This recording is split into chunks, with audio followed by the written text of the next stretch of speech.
Baiklah, terima kasih. Sebelum saya meneruskan dengan forum remaja pada hari ini, eloklah saya dan ketiga-tiga ahli panel membuat percubaan suara. Percubaan suara semekar 1, 2, 3. Boleh dengar? Boleh, saudari. Percubaan suara semekar 1, 2, 3. Boleh dengar? Boleh dengar, saudari. Percubaan semekar 1, 2, 3. Jelaskah, saudari?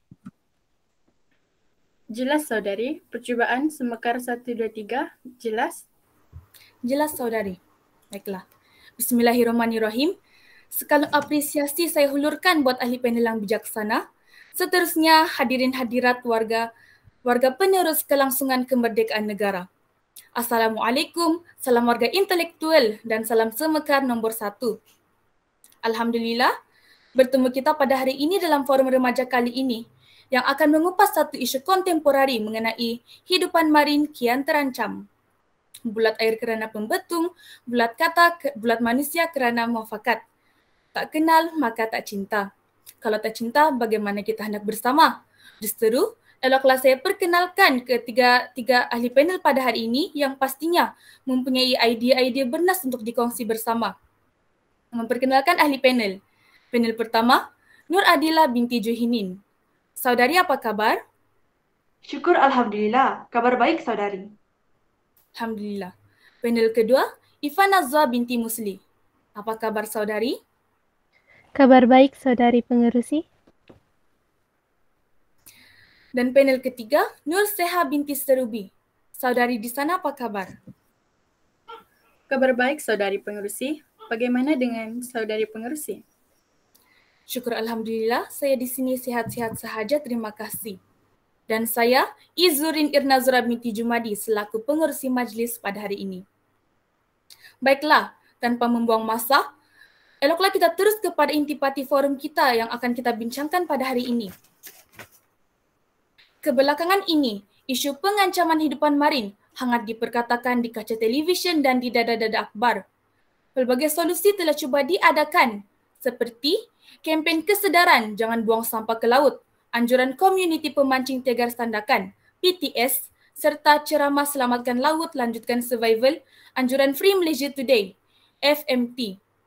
Meskipun pelbagai inisiatif telah cuba diadakan, sayang seribu kali sayang, gejala ini tetap tidak berkurangan. Baiklah, saya ingin bertanya kepada saudari Adila, apakah maksud hidupan marin dan apa pula yang didefinisikan dengan hidupan marin kian terancam? Dipersilakan. Baiklah, terima kasih saudari pengerusi. Frasa hidupan marin merujuk kepada organisma yang tinggal di dalam air asin. Ini termasuklah haiwan, bakteria, dan archaea. Berhubungan dengan topik kita pada hari ini, apakah pula yang dimaksudkan dengan hidupan marin terancam? Terancam menurut Kamus Dewan Bahasa membawa maksud berada dalam keadaan bahaya ataupun terancam. Secara ringkasnya, hidupan marin terancam membawa maksud ekosistem organisma air asin semakin berkurang dan boleh menyebabkan kepupusan. Itu sahaja bagi definisinya. Sekian, terima kasih. Baiklah, terima kasih saudari Adila kerana telah memberi definisi yang cukup jelas dan nyata untuk seluruh warga Semekar memahami topik kita pada hari ini dengan lebih dalam. Sebelum itu, saya ingin memetik laporan daripada Kementerian Malaysia. Penyu merupakan salah satu hidupan marin yang paling terancam di Malaysia. Bukan setakat itu, hidupan marin yang bernama dugong turut terancam sejak penemuannya pada sekitar lewat tahun 1960-an. Pada tahun 2016, dilaporkan hanya tinggal 100 ekor sahaja berada di Malaysia. Marca pada kini, dianggarkan hanya tinggal 40 hingga 50 ekor berada di Johor dan 20 hingga 30 ekor berada di Sabah dan Sarawak. Baiklah saudari Ifa, apakah punca-punca berlakunya gejala pengancaman hidupan marin ini? Terima kasih saudari pengerusi atas soalan yang diberikan. Terdapat beberapa punca yang menyebabkan kehidupan marin kian semakin terancam. Hadirin sekalian, merca pada ini, aktiviti penerokaan sumber marin semakin rancak dilakukan oleh masyarakat setempat. Misalnya, kegiatan para nelayan yang menggunakan pukat untuk mengeksploitasi sumber marin. Terdapat juga individu-individu yang tidak bertanggung jawab yang menangkap ikan hanya untuk hiburan. Golongan seperti ini harus dikenakan tindakan undang-undang. Selain itu, aktiviti domestik dan perkapalan yang dilakukan oleh manusia menyebabkan pencemaran air. Contohnya, tumpahan minyak atau bahan kimia bertoksik daripada pelanggaran dan karangan kapal.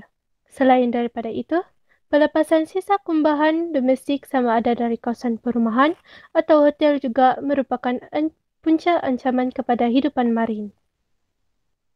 Sebagai contoh, pada bulan Mac 2015, seekor paus ditemui mati di perairan Teluk Likas Sabah akibat daripada termakan bahan plastik seberat 4.25 kilogram. Hadirin sekalian, hidupan marin juga terancam disebabkan oleh ujian nuklear yang mewujudkan pencemaran radioaktif di Lautan Pasifik.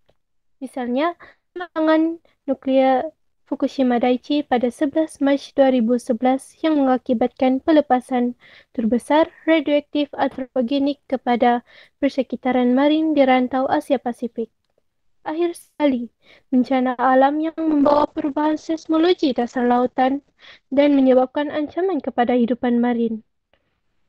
Contohnya, gempa bumi yang disertai tsunami pada 11 Mac 2011 di Jepun.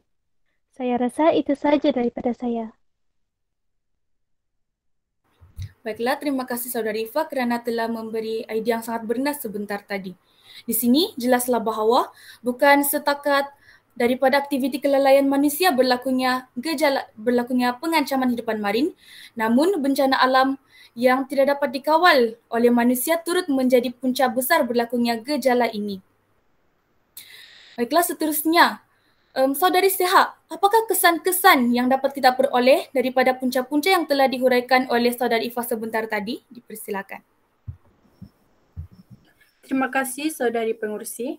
Baiklah, berdasarkan punca yang telah diterangkan oleh Saudari Ifa sebentar tadi, antara kesannya adalah mencemarkan laut sama ada daripada aktiviti perkapalan, pembuangan inap cemar atau pelanggaran dan karangan kapal. Selain itu, ia juga akan menyebabkan ancaman kepada hidupan marin di kawasan marin yang dikongsi dengan negara jiran. Seterusnya, akibat kegiatan tebus guna pantai menjejaskan dan mengancam hidupan laut sama ada di negara kita atau negara jiran. Ini disebabkan, seperti yang telah diterangkan oleh Saudari Ifa sebentar tadi, ia menyebabkan aliran air semula jadi di bawah laut akan menjadi deras dan menjejaskan kehidupan kerana tambakan laut juga merosakkan habitat, malahan menjadi ancaman yang terbesar terhadap hidupan marin.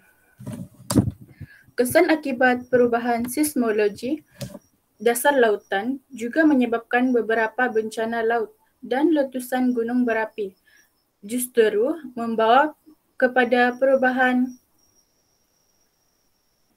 seismologi dasar lautan, seterusnya mengancam kehidupan marin. Akhir sekali, kegiatan pengujian nuklear jenis justru amat memberikan kesan yang serius kepada hidupan laut kerana ujian nuklear mewujudkan pencemaran radioaktif. Walaupun tiada pencemaran radioaktif dan ujian yang dilakukan di kawasan marin Malaysia dan kejiranan, tetapi pergerakan kehidupan marin boleh membawa kesan radioaktif ke kawasan marin negara. Menurut pandangan saya dari segi mata kasar, ancaman hidupan marin selalunya terjadi akibat perbuatan yang tidak bermoral oleh manusia yang telah membuang sampah, malahan sisa toksik ke dalam laut. Justru sangat memberikan kesan yang sangat berbahaya, bukan sahaja kepada hidupan marin, malahan penduduk kita juga. Sekian. Baiklah, terima kasih Saudari Seha. Di sini dapatlah kita tahu bahawa sangat impak negatif yang besar sangatlah teruk. Bukan sekadar hidupan marin akan mendapat impak negatif tersebut, namun hidupan darat turut terjejas dengan kesan-kesan yang dapat diperoleh daripada punca-punca yang telah dihuraikan sebentar tadi. Setiap penyakit pasti ada ubatnya. Saya percaya gejala ini tidak pernah dipandang enteng oleh kerajaan dan jelata Malaysia. Maka saya ingin bertanya kepada Saudari Adilah, apakah langkah yang perlu diambil bagi mengatasi gejala pengancaman hidupan marin ini? Dipersilakan. Baiklah, terima kasih sekali lagi pengerusi majlis. Bagi saya, mengenakan denda yang setimpal kepada orang yang merosakkan habitat hidupan marin merupakan langkah yang bernas bagi mengelakkan permasalahan ini. Ini kerana kelangsungan hidupan marin dapat lebih terjaga sekiranya banyak habitat yang boleh hidupan tersebut tinggali. Bolehkah saya menambah sedikit idea, Saudari Adila? Boleh, Saudari Ifa. Terima kasih. Pada pendapat saya, kempen kesedaran melalui iklan televisyen harus dilaksanakan. Hal ini untuk menangani sikap kebanyakan penduduk yang tidak apa.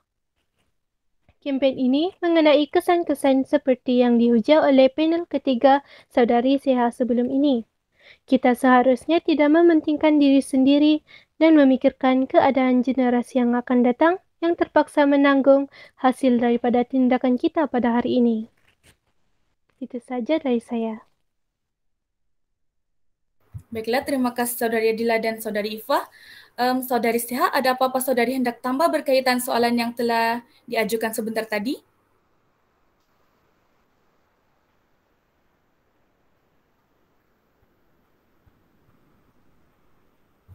Maafkan, Saudari Seha, sila buka mic. Maaf, pada pendapat saya, kita juga boleh melakukan pemeliharaan ekosistem marin, iaitu dengan menanam kembali terumbu karang. Justru adalah penting bagi seluruh anggota masyarakat untuk memperhalusi segala permasalahan untuk mengatasi segala permasalahan yang melanda ekosistem marin agar penyelesaian dapat dicapai. Pemeliharaan ini perlu dilakukan secara berterusan kerana jika tiada tindakan pemeliharaan, dikhawatiri generasi akan datang hanya dapat melihat spesies hidupan di muzium atau buku-buku sahaja. Sekian. Baiklah, terima kasih. Saya setuju 100% dengan langkah-langkah yang dicadangkan oleh ketiga-tiga ahli panel kita pada hari ini. Saya juga ingin menambah sedikit informasi. Seperti yang kita tahu mengenai langkah-langkah yang harus kita ambil ialah penguatkuasaan undang-undang. Kementerian Alam Sekitar dan Air akan mengkaji Akta Kualiti Alam Sekeliling 1974 untuk hukuman lebih berat dengan menaikkan denda maksimum RM 10 juta kepada pesalah pencemaran alam sekitar. Menurut Datuk Seri Tuan Ibrahim Tuan Man, Menteri Alam Sekitar, akta tersebut perlu dikaji semula supaya hukuman setimpal dapat dikenakan kepada mereka yang melakukan kesalahan tersebut. Baiklah, hadirin penyambung warisan kegemilangan negara, maka kita telah mendengar hujah-hujah bernas daripada ahli panel yang intelek sebentar tadi. Sebagai kesimpulan, saya ingin memberi peluang kepada ketiga-tiga ahli panel untuk memberi sedikit kesimpulan ringkas. Dimulakan dengan Saudari Adila. Dipersilakan. Kesimpulan yang dapat saya simpul berdasarkan forum ringkas kita pada hari ini ialah kita hendaklah sentiasa mengambil berat akan ekosistem marin negara agar dapat dilihat dan dinikmati pada generasi akan datang. Bagaimana pula dengan Saudari Seha? Saya bersetuju dengan kesimpulan yang dinyatakan oleh Nur Adila sebentar tadi.